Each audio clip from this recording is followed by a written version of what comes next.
स्वागत है आप सभी का आपके अपने चैनल पे जिसका नाम है मैग्नेट ब्रेन्स हिंदी, जहां पर आपको मिलती है क्वालिटी कंटेंट एजुकेशन बिल्कुल फ्री ऑफ कॉस्ट। मतलब ये कि यहां पर आपको कोई पैकेज या फिर कूपन नहीं खरीदना है, कोई रजिस्ट्रेशन नहीं करवाना है। यहां पर आपको सिर्फ अपनी कलम उठानी है, अपनी कॉपी उठानी है और अपनी जो पढ़ाई है वो बढ़िया तरीके से हमारे साथ शुरू कर देनी है। स्टूडेंट्स, मैं आकाश टांगडाले आप लोगों को पढ़ा रहा हूँ कक्षा 11वीं की रसायन विज्ञान, जिसमें हम बात कर रहे हैं हमारे टॉपिक वाइज क्लासेस के बारे में।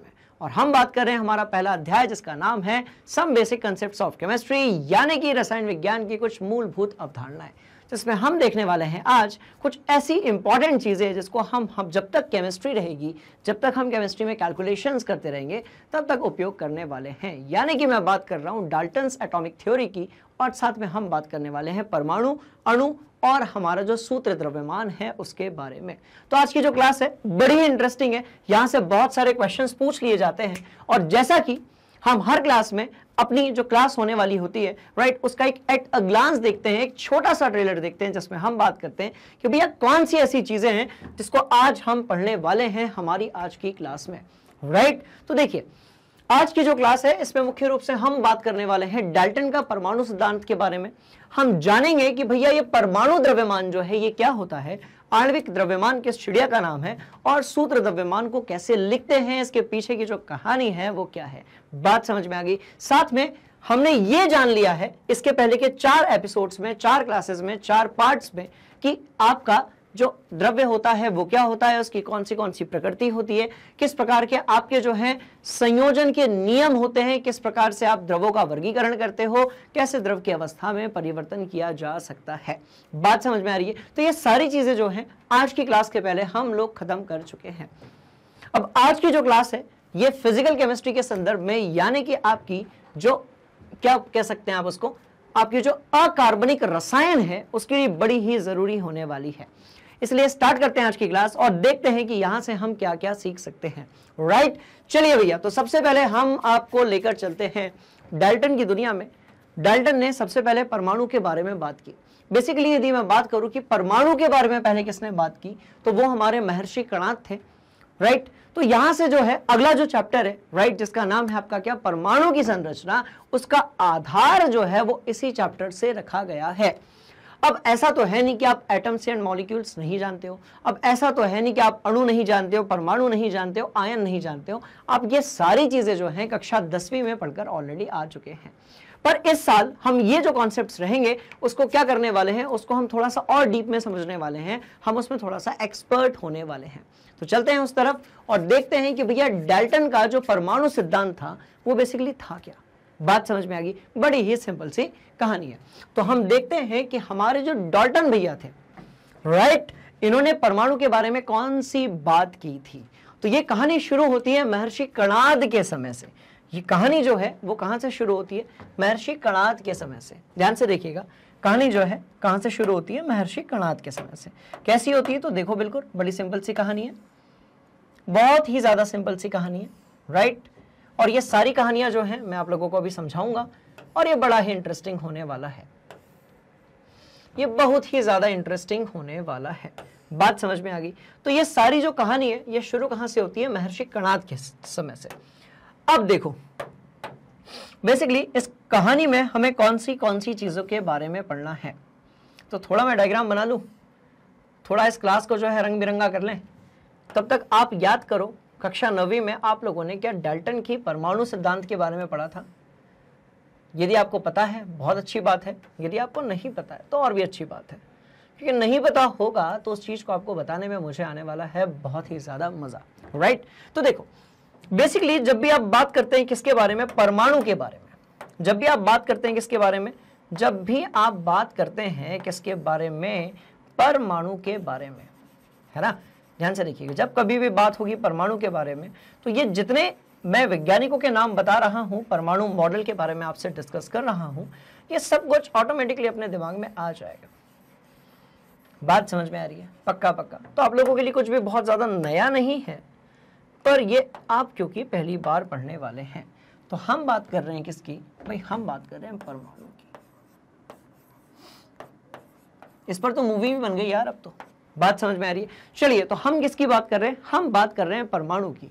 और ये जो पूरी कहानी है ना, ये शुरू होती है आज से कई साल पुराने, मुझे एग्जैक्ट डेट याद नहीं है, पर परमाणु यानी कि कण के बारे में सबसे पहले बात की थी किसने? तो हमारे महर्षि कणाद ने। सबसे पहले जो है परमाणु के बारे में बात की थी तो महर्षि कणाद ने बात की थी, और इन्हीं के नाम से, राइट, कणाद कणाद कणाद कणाद कणाद, हाँ, तो सबसे पहले बात किसने की थी? तो भैया महर्षि कणाद ने बात की थी। और महर्षि कणाद का ये कहना था कि दुनिया की हर चीज जो है वो एक निश्चित कण से मिलकर बनी हुई है। मतलब ये कि दुनिया की हर चीज को यदि आप बहुत छोटा करके देखेंगे तो हर चीज आपको एक ही प्रकार के कण से मिलकर बनी हुई मिलेगी। बात समझ में आ रही है? तो सबसे पहले जो हमारे महर्षि कणाद थे उन्होंने बताया था किसके बारे में? परमाणु के बारे में। बात समझ में आ रही है? तो ये हमने कक्षा 9वीं में पढ़ा था। पर यदि हम मॉडर्न साइंस की बात करें, अब स्टूडेंट्स हमेशा एक चीज याद रखिए, हम जो अभी साइंस पढ़ रहे हैं ये सिर्फ 200-300 साल पुरानी है, जिसको हम न्यूटन और आइंस्टाइन की साइंस कहते हैं। पर विज्ञान का जो आपका काम है, विज्ञान की जो चीजें हैं, वो जरूरी नहीं है कि सिर्फ 200-300 साल पुरानी हो। जो विज्ञान है वो बहुत पुरानी है। बात समझ में आ रही है? बहुत पहले से जो है इलेक्ट्रोलिसिस जैसी चीजें यूज की जाती थी। बहुत पहले बता दिया गया था कि पृथ्वी और मंगल के बीच में अंतर कितना है, दूरी कितनी है। बहुत पहले ये बता दिया गया था कि परमाणु जो होता है या आपके जो पदार्थ होते हैं वो अलग अलग प्रकार के कणों से मिलकर बने हुए हैं। बात समझ में आ गई? तो ये कहानी स्टार्ट होती है महर्षि कणाद से, जो कि खत्म होगी कहां पर वो अभी बताने वाला हूं। बात समझ में आ गई? ध्यान से देखिएगा। तो महर्षि कणाद से हम थोड़ा सा और आगे बढ़े। जब हम थोड़ा सा और आगे बढ़े तो अब यहां पर एंट्री लेते हैं हमारे जॉन डाल्टन। बात समझ में आ रही है? तो डाल्टन जो है उन्होंने आधुनिक विज्ञान में सबसे पहले आपका जो परमाणु होता है या कण होता है उसके बारे में बताया। इसके बाद ये कहानी थोड़ी सी और आगे बढ़ती है और फिर एंट्री लेते हैं हमारे जे थॉमसन। तो ये सारी चीजें जो हैं हम जरूरी नहीं है कि पहली बार देख रहे हैं, राइट? ये सारी चीजें जो हैं हम ये ऑलरेडी बढ़िया तरीके से कक्षा 9 में, कक्षा 10 में देख कर आ चुके हैं। बात समझ में आई? अच्छा, जे थॉमसन के बाद फिर एंट्री किसकी होती है? तो भैया रदरफोर्ड हैं आपके। तो ये आपके रदरफोर्ड है। रदरफोर्ड के बाद क्या है? तो आपके बोर हैं, नाइल्स बोर या नील बोर जैसे हम कहते हैं, राइट? और इसके बाद जो है वो कौन से हैं आपके? Quantum model. बात समझ में आ रही है? क्वांटम परमाणु मॉडल की बात होती है। सवाल पैदा होता है, सर कितने सारे नाम लिख दिए, कैसे कैसे हमारा नन्ना मुन्ना दिमाग जो है इसको याद करेगा? स्टूडेंट्स, कुछ भी याद करने की जरूरत नहीं है। सारी चीजें जो है ऑटोमेटिकली आपके दिमाग के अंदर हो जाएंगे फिट, क्योंकि हम इन सारे कॉन्सेप्ट्स को बढ़िया तरीके से, कैजुअल तरीके से, सिंपल तरीके से क्या करने वाले हैं, डिस्कस करने वाले हैं। कैसे करेंगे देखो। तो अब सबसे पहले जो है हमारे जो महर्षि कणाद थे, इन्होंने बताया कि दुनिया की हर चीज जो है वो कण से मिलकर बनी हुई है, राइट? पर ये तो बात पुरानी थी और आपको ये पता होगा कि जो विज्ञान है वो कहीं ना कहीं पर जितने भी यूरोपियन कंट्रीज हैं और जितनी भी वेस्टर्न कंट्रीज है उनके बैनर में लिखी गई विज्ञान है। बेशक हम उसको उपयोग करते हैं, इसके लिए हमें उनको थैंक यू बोलना चाहिए, पर जरूरी नहीं है कि जिस विज्ञान को अभी हम देख रहे हैं यही एग्जैक्ट विज्ञान है या एग्जैक्ट साइंस है। इसके पहले भी वैज्ञानिक चीजें हुआ करती थी, इसके पहले भी बहुत सारे प्रकार की जो आपके वैज्ञानिक आविष्कार एंड ऑल हैं वो हुआ करते थे। बात समझ में आ गई? तो अभी क्या था, महर्षि कणाद ने सबसे पहले बताया। पर यदि हम आधुनिक विज्ञान की बात करें तो आधुनिक विज्ञान में हमारे डाल्टन सर जो थे, John Dalton, not Dalton, right? Dalton sir जो थे, जॉन डाल्टन, उन्होंने बताया कि जो परमाणु है वो क्या होता है। पर यह कहानी भी पूरी की पूरी सही नहीं थी, तो उसको समझने के लिए हमने पूरा एक अलग चैप्टर बना डाला। उसको समझने के लिए हमने पूरा एक चैप्टर बना डाला कि भैया परमाणु बेसिकली होता क्या है, और इसी को हमने कहा हमारा अध्याय क्रमांक 2, यानी कि परमाणु की संरचना। अब मैं जो चीज बनाए जा रहा हूं उसको बड़े ध्यान से देखिएगा। अब जो चीज मैं जो चीज बनाने जा रहा हूं ध्यान से देखिएगा, ध्यान से देखिएगा, ध्यान से देखिएगा, ध्यान से देखिएगा। बात समझ में आ गई? तो ये जो उधर वाली 4 मॉडल हैं परमाणु के, इसको हम पढ़ने वाले हैं इसी कक्षा में दूसरे अध्याय में, जिसका नाम है परमाणु की संरचना। बात समझ में आ रही है? तो सबसे पहले शुरुआत किसने की? महर्षि कणाद ने। फिर किसके परमाणु मॉडल के बारे में हमने पढ़ा? भैया डाल्टन के। उसके बाद किसकी बात की? जे थॉमसन की। याद करो, एक तरबूज वाला मॉडल हुआ करता था जे थॉमसन का। हम कहानी को थोड़ा और आगे बढ़ाते हैं, थोड़ा और प्रिसाइज होते हैं, थोड़ा और एक्यूरेट होते हैं, जिसमें रदरफोर्ड के हमने अल्फा स्कैटरिंग एक्सपेरिमेंट की बात की, जिसमें हम सोने की झिल्ली के ऊपर अल्फा कणों की बौछार किया करते थे। और ये सारी चीजों को आपने कक्षा 9वीं में बढ़िया तरीके से पढ़ा हुआ है। उसके बाद एंट्री होती है बोर के परमाणु मॉडल की, और अंतिम में हम पढ़ते हैं हमारा जो क्वांटम मॉडल है। इसके बाद भी ये कहानी यहां नहीं रुकती है, इसके बाद भी ये कहानी थोड़ी सी आगे बढ़ती है। और कैसे आगे बढ़ती है? तो इसके बाद भी ये कहानी आगे बढ़ती है कि आपकी तरंग यांत्रिकी, ध्यान से देखिएगा, तरंग यांत्रिकी मॉडल। तो इतने सारे हमारे पास परमाणु मॉडल हैं। बात समझ में आ रही है? तो इस अध्याय में क्योंकि हम बेसिक कॉन्सेप्ट्स पढ़ रहे हैं, हम सिर्फ बात करने वाले हैं डाल्टन के परमाणु मॉडल के बारे में, जो कि इन्होंने प्रस्तावित किया था किसी परमाणु को लेकर। तो ये सारे वो परमाणु मॉडल हैं, ये सारे वो एटॉमिक मॉडल हैं, जिसके बारे में हम बात करते हुए आए हैं, और यही हमारे सिलेबस का पार्ट है। तो आप इसको बहुत बढ़िया तरीके से अपनी कॉपी में नोट कर लो। सिंपल सी कहानी है, राइट? कर लिया? पक्का जी, एकदम सिंपल वाली बात। चलिए, तो अब बात कर लेते हैं सर जॉन डाल्टन जो थे, उनके परमाणु मॉडल के बारे में। ठीक है ना? चलो, तो इस चैप्टर में हमको सिर्फ ये चीज पढ़नी है, बाकी के जो 4 हैं वो पढ़ेंगे हम इसके बाद वाले चैप्टर में, जिसका नाम है परमाणु की संरचना। इंटरेस्टिंग बात क्या है कि पहला, दूसरा और तीसरा जो है ये आप ऑलरेडी पढ़ चुके हो कक्षा 9वीं में, और यहां से भी आप इन दोनों के बारे में पढ़ चुके हो कक्षा 9वीं में। तो कुछ नया नहीं है, बस थोड़ा सा डीप में है। स्टार्ट करते हैं डाल्टन का परमाणु मॉडल। चलो आ जाओ। अब ये जो हमारे धुरंधर थे रसायन विज्ञान के सर डाल्टन, उन्होंने क्या कहा कि भैया परमाणु जो है, परमाणु जो है वो अविभाज्य है। अब मैं एग्जैक्ट इंफॉर्मेशन आपको नहीं दे रहा हूं, पर परमाणु जो है वो विभाज्य है, ऐसा हमें बाद में पता चला। पर उस समय पर डाल्टन जी जो थे, उन्होंने कहा कि परमाणु जो है वो कैसा है? अविभाज्य है।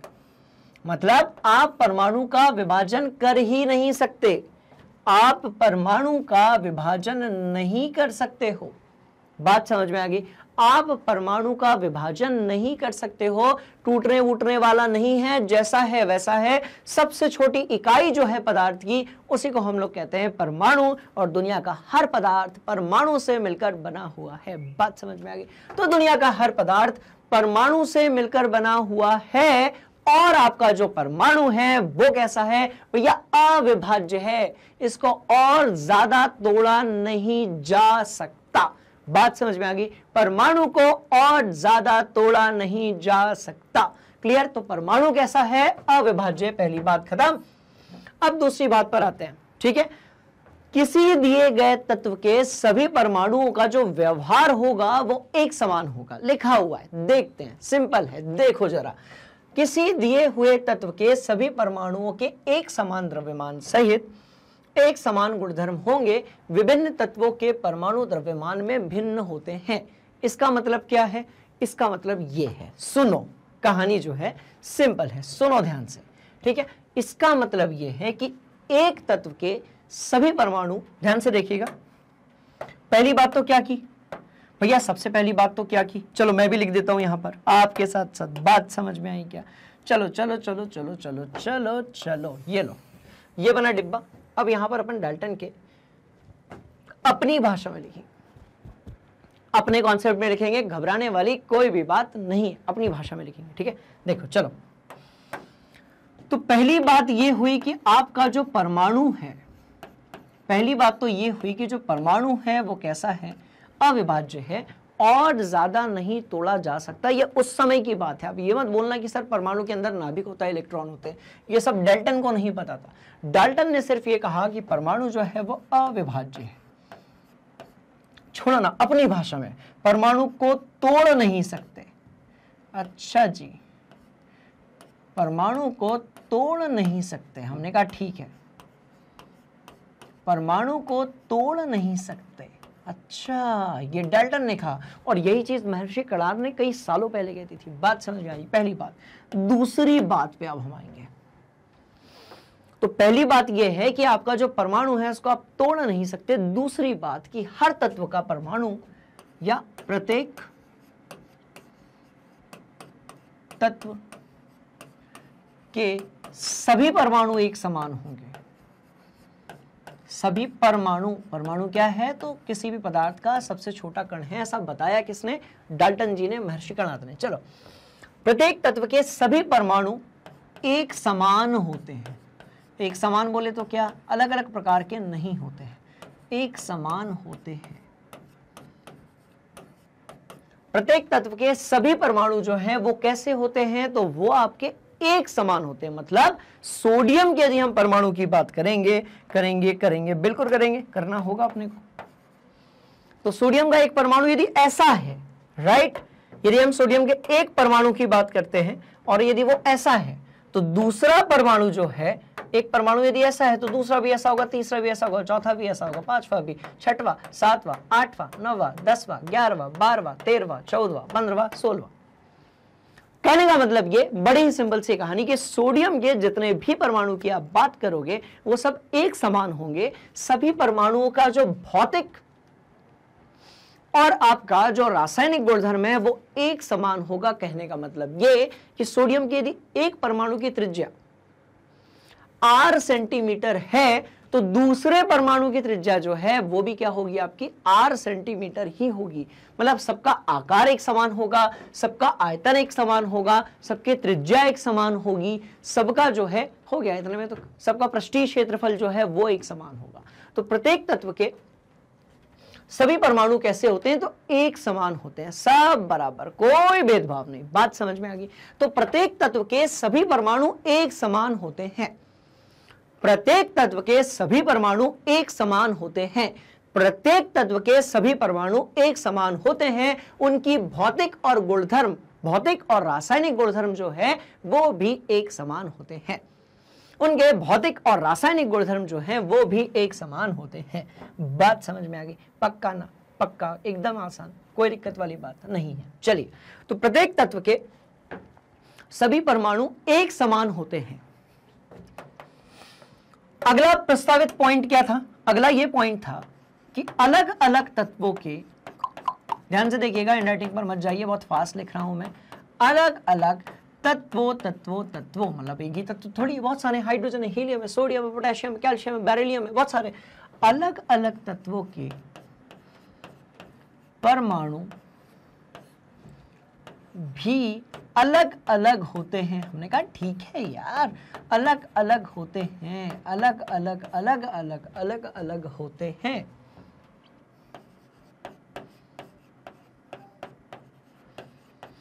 अलग अलग तत्वों के परमाणु भी कैसे होते हैं? अलग अलग होते हैं। अलग अलग तत्वों के परमाणु भी अलग अलग होते हैं। ये हमारी तीसरी बात थी। अब आप मेरे को एक बात बताओ, इसमें क्या कोई ऐसी कहानी है जो आपको बहुत ऊपर से जा रही है? सवाल ही नहीं पैदा होता, क्योंकि सारे ही पॉइंट्स बड़े ही आसान हैं। तो पहला था परमाणु को तोड़ नहीं सकते, हमने कहा चलो नहीं तोड़ सकते, अविभाज्य है। दूसरी बात, प्रत्येक तत्व के सभी परमाणु एक समान होते हैं। मतलब ये कि यदि आप कैल्शियम की बात करोगे तो कैल्शियम तत्व के अंदर जितने भी परमाणु होंगे वो सब कैसे होंगे? एक समान होंगे। बात समझ में आ गई? ठीक है।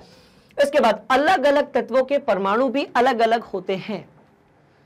सोडियम का परमाणु अलग होगा, कैल्शियम का परमाणु अलग होगा, हाइड्रोजन का परमाणु अलग होगा। बात समझ में आई? क्लियर है कहानी?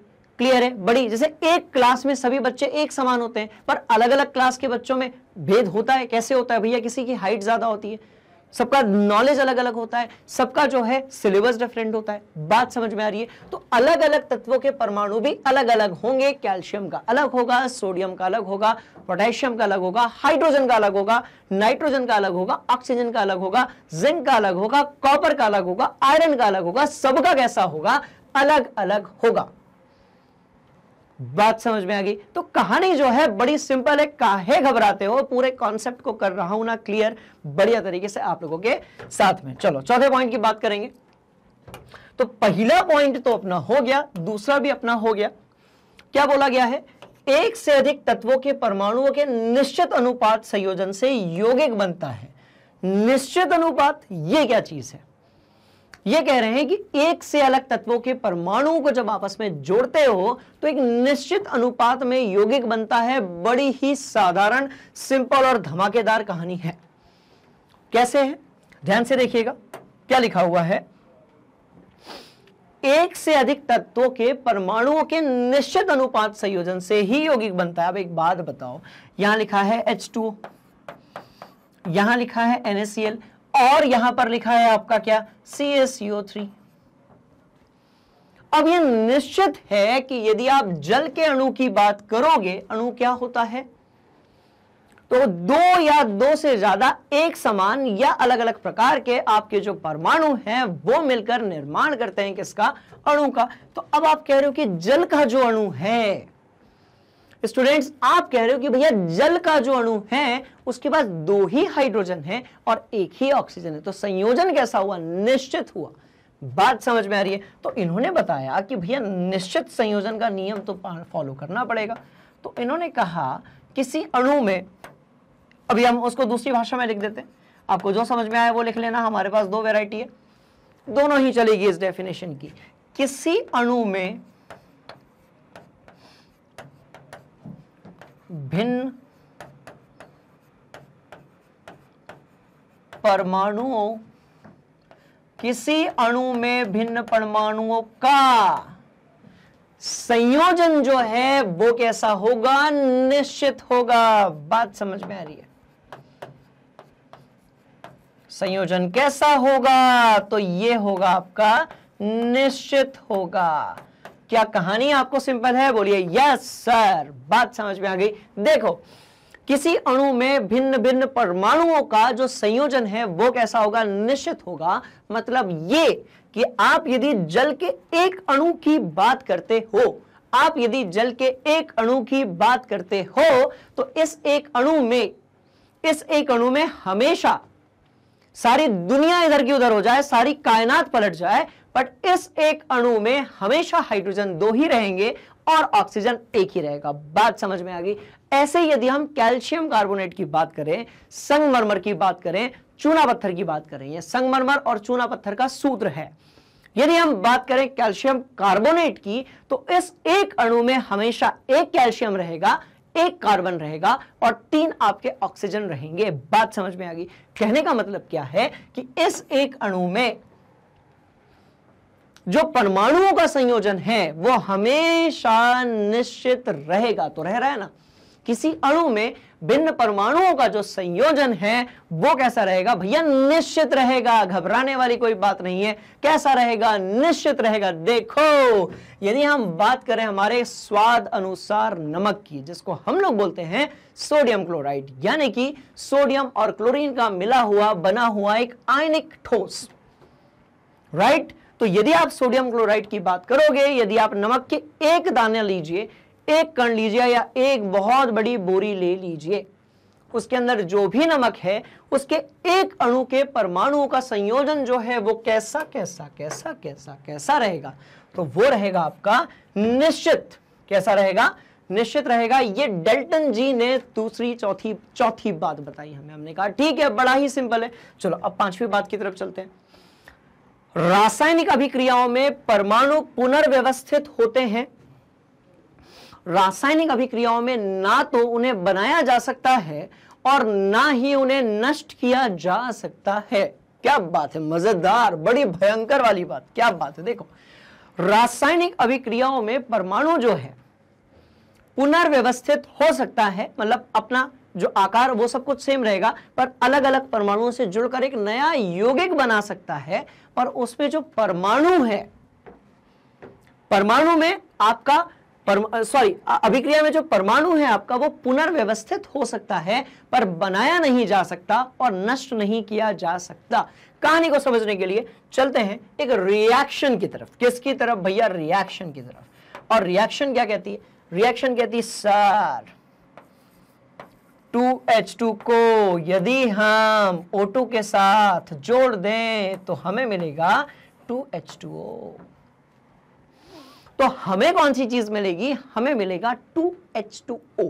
मतलब ये कि ये जो अणु आपका बना है ये हाइड्रोजन से बना है, ऑक्सीजन से बना है। अब आप मुझे बताओ क्या क्या क्या क्या क्या हाइड्रोजन कितने हैं यहां पर, तो भैया देखो इसमें 2 है, गुणा 2 है तो 4, यहां पर भी एक H2O में 2 है और 2 से गुणा किया तो 4, ऑक्सीजन 2 और उधर भी ऑक्सीजन 2। मतलब ये कि अभिक्रिया में अभिकारक की तरफ, अब ये मत बोलना अभिकारक नहीं पता, 9वीं 10वीं में सबने पढ़ा है, मैंने भी पढ़ाया हूं, सबने पढ़ा है और आपने पढ़ा है। अभिकारक की तरफ कुल एक प्रकार के परमाणु और उत्पाद की तरफ कुल एक प्रकार के जो परमाणु हैं उनकी जो संख्या है वो कैसी है, एक समान है। मतलब 4 हाइड्रोजन उधर थे और 4 हाइड्रोजन इधर भी है, मतलब 2 ऑक्सीजन उधर थे और 2 ऑक्सीजन इधर भी है। इसका मतलब क्या हुआ, इसका मतलब हुआ कि परमाणु को ना तो आपने पैदा किया और ना ही परमाणु का कोई अंत है, यानी कि आपने उसका विनाश किया। तो परमाणु एक ऐसी चीज है जिसका ना तो कोई आदि है और ना ही कोई अंत है। बात समझ में आ रही है, क्लियर है कहानी, सिंपल है कहानी। देखो तो इधर भी 4 हाइड्रोजन, उधर भी 4 हाइड्रोजन, इधर भी 2 ऑक्सीजन, उधर भी 2 ऑक्सीजन। मतलब सिंपल सी बात यह है कि आपका जो परमाणु है, आपका जो परमाणु है वो किसी भी रासायनिक अभिक्रिया के दौरान ना तो पैदा होता है और ना ही उसका विनाश होता है। और ये 2 चीजें पैदा करता है, ये जो नियम है ये 2 चीजों के बारे में बताता है। पहला पहला पहला पहला पहला पहला नियम बताता है द्रव्यमान का संरक्षण। बात समझ में आ रही है, जिसको अभी पिछली कक्षा में हमने पढ़ा था। तो पहला नियम बताता है द्रव्यमान का संरक्षण। क्या बताता है, तो भैया पहला नियम बताता है द्रव्यमान का संरक्षण। और दूसरा क्या बताता है, रासायनिक संयोजन के नियम। सर ये नाम तो सुना सुना सा लग रहा है, हमने कुछ तो पढ़ा था, बिल्कुल पढ़ा था। तो पहला है द्रव्यमान के संरक्षण का नियम और दूसरा है रासायनिक संयोजन, नहीं रासायनिक संयोजन यार। तो दूसरा है रासायनिक संयोजन का नियम। ये क्या है सर, ये क्या है सर, किस चिड़िया का नाम है ये, राइट। तो सुनिए ध्यान से, रासायनिक संयोजन का जो नियम है कक्षा 10वीं में जो पहला अध्याय हुआ करता था रासायनिक अभिक्रियाएं और समीकरण, वहां पर हमने पढ़ा था, जहां पर हमने 4 अलग अलग प्रकार के नियम देखे थे। संयोजन का नियम, वियोजन का नियम, मतलब संयोजन अभिक्रियाएं, वियोजन अभिक्रियाएं, स्थानांतरण अभिक्रियाएं, विस्थापन अभिक्रियाएं, द्विविस्थापन अभिक्रियाएं। बात समझ में आई। तो वो सब किसके अंतर्गत अंतर्गत अंतर्गत आती है, तो रासायनिक संयोजन के नियम के अंतर्गत आती है। बात समझ में आ गई। एक और टॉपिक था जिसको हमने पढ़ा था और वो था हमारा द्रव्यमान के संरक्षण का नियम। कहानी है, सिंपल है, बात समझ में आ गई। तो एक और था जो था हमारा द्रव्यमान के संरक्षण का नियम। ये दोनों जो नियम थे ये किसके अकॉर्डेंस में थे, तो भैया ये थे आपके परमाणु के संरक्षण के नियम में, कि किसी अभिक्रिया के दौरान आपका जो परमाणु है वो ना तो पैदा होगा और ना ही उसका विनाश होगा। बात समझ में आ गई, नोट कर लो पक्का। तो ये जो 5 नियम थे इसने आपकी जो रसायन विज्ञान है उसको समझने में हमारी बड़ी ही हेल्प की। बड़ी सिंपल सी कहानी है। आप इसको अपनी कॉपी में स्क्रीनशॉट लीजिए, नोट कीजिए, बढ़ते हैं आगे।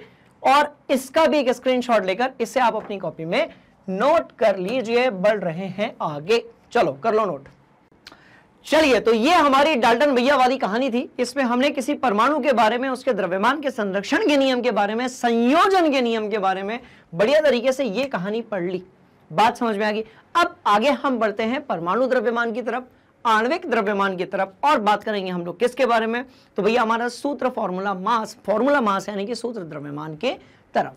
बात समझ में आ गई। चलो, तो डाल्टन वाली कहानी अब आपको बहुत अच्छे तरीके से क्लियर है। तो इससे ये क्लियर हो गया कि आपने कक्षा 10वीं के पहले अध्याय में समीकरणों के जो अलग अलग प्रकार के रूप देखे थे, प्रकार देखे थे, राइट, जो पॉइंट्स की आपने बात की थी, वो सारे पॉइंट्स अब आपको क्लियर होंगे कि कैसे कोई अभिक्रिया जब होती है तो उस समय पर द्रव्यमान के संरक्षण का नियम लागू होता है। बात समझ में आ गई। चलो, तो ये सारी चीजें आज हम देखने वाले हैं। अब डाल्टन का परमाणु सिद्धांत तो अपना हो गया। अब किसकी तरफ चलेंगे भैया, परमाणु द्रव्यमान और आणविक द्रव्यमान की तरफ चलेंगे। बात समझ में आ गई। तो कैसे चलेंगे, सिंपल सी है कहानी कहानी कहानी कहानी। देखो, अब क्या है, आपका जो परमाणु है, वो इतना छोटा है, इतना ज्यादा छोटा है, राइट, कि हम उसके बारे में सोच भी नहीं सकते, देखने की बात अलग है। मतलब ये कि जैसे कुछ चीजें हमारे रिस्पेक्ट में, हमारे तुलना यदि हमसे की जाए, राइट, तो कुछ चीजें बहुत ज्यादा बड़ी होती है, कुछ चीजें बहुत ज्यादा छोटी होती है। तो जैसे पृथ्वी है, अब पृथ्वी की यदि आप बात करोगे तो आपकी और मेरी तुलना में क्या होगी, पृथ्वी बहुत बड़ी है। पर यदि आप परमाणु की बात करोगे तो परमाणु जो है वो आपकी और मेरी तुलना में बहुत छोटा है। बात समझ में आ रही है? तो इनका जो द्रव्यमान निकालते हैं हम लोग, वो आता है 10 की घात, क्या कहते हो भैया, ये आता है आपका 10 की घात, किसमें आता है, तो ये 10 की घात, इसको अपन यहां से हटा देते हैं, -27 kg। यहां पर मैं मिलीग्राम, माइक्रोग्राम, नैनोग्राम नहीं की बात कर रहा, ये सब कब पढ़ा था, अभी हमने ये वैज्ञानिक संकेतन में पढ़ा था। बात समझ में आ रही है? तो इसकी मैं बात ही नहीं कर रहा, 10⁻⁻27 kg के संदर्भ में आता है। अब बोलो, इतना छोटा है कि यदि हम बार बार इसको कैलकुलेट करने की कोशिश करेंगे, या हम बार बार यदि इस वैल्यू को लेकर क्वेश्चंस करेंगे, तो हमें जाने वाली है बहुत ही ज्यादा दिक्कत। बात समझ में आ गई? तो उसके लिए हमने दिमाग लगाया।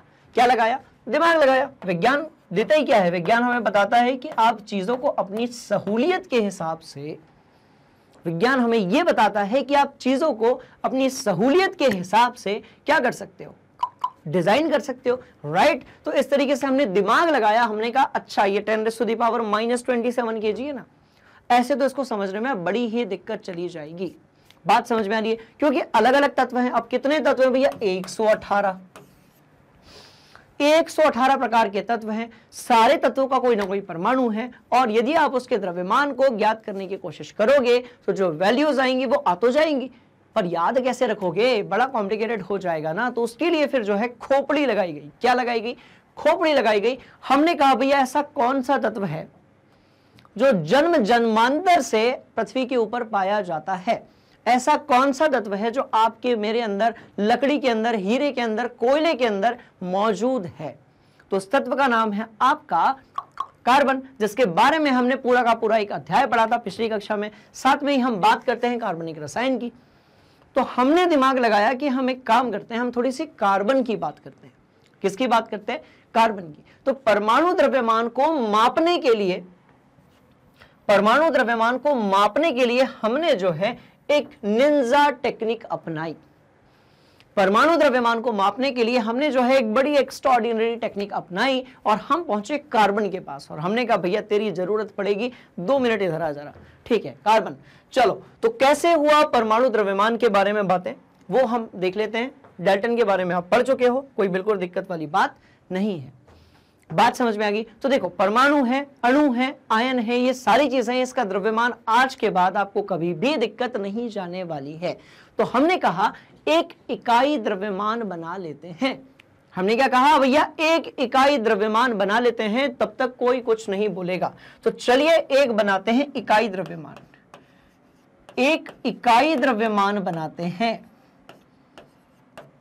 एक इकाई द्रव्यमान बनाते हैं। इसकी हमने बात की, जिससे हम सभी तत्वों के जो आपके द्रव्यमान होते हैं, जो कि बहुत कम होता है, उसको कनेक्ट करने की कोशिश करेंगे। तो इकाई द्रव्यमान बनाने के लिए हम किसके पास गए?